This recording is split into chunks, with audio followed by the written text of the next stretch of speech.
সেই তো দরকার মার জন্য আমাদের এই শরীরটা, এই শরীরের খোলটা একটা আয়নার সমান।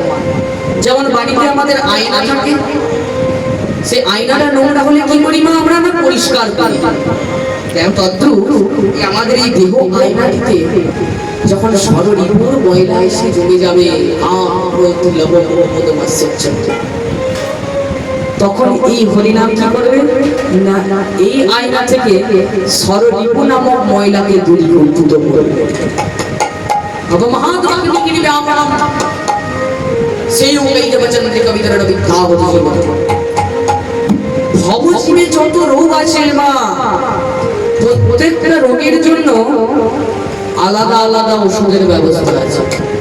পায়ের নখ থেকে মাথার চুল পর্যন্ত প্রত্যেকটা রোগের ওষুধ ভিন্ন, শুধুমাত্র একটি স্থান বাড়বে। সেই স্থানটি কোথায়?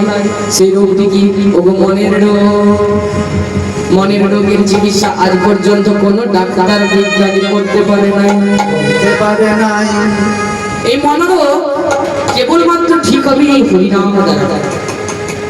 ধরুন স্বামী স্ত্রী ঝামেলা হয়েছে, ঝগড়া হয়েছে, ঘরে ঘরে যে এক কোণে বসে গুনগুন গুনগুন গুনগুন করে হরিনাম করলেন, তাও যদি ঠিক না হয়, নদীতে চলে যাবে। নদীর ওই ঢেউ দিকে দেখবে শান্ত বিহল ভাবে চলে চলেছে। তারাও তার ইশারার ইঙ্গিতের মাধ্যমে হরিনাম করে করে চলেছে। তাতেও যদি ঠিক না হয়, গাছের পাতার দিকে তাকিয়ে দেখ মানুষ, গাছের পাতায় পাতায় ঠুকাঠুকি লেগেও তারা হরিনাম করছে। হরিনামের মাহাত্ম্যে, হরিনাম মাহাত্ম্য সম্মেলন গ্রন্থে বর্ণিত রয়েছে। তাই গৌরচন্দ্রিকা শেষ করে এবার আমরা ধীরে ধীরে বৃন্দাবনের দিকে যাব। তার আগে একটা ছোট্ট ভজন গান হবে তো নাকি?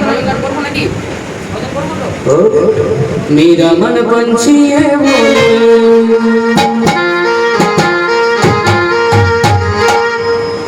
मेरा मन पंछी है वृंदावन जाऊं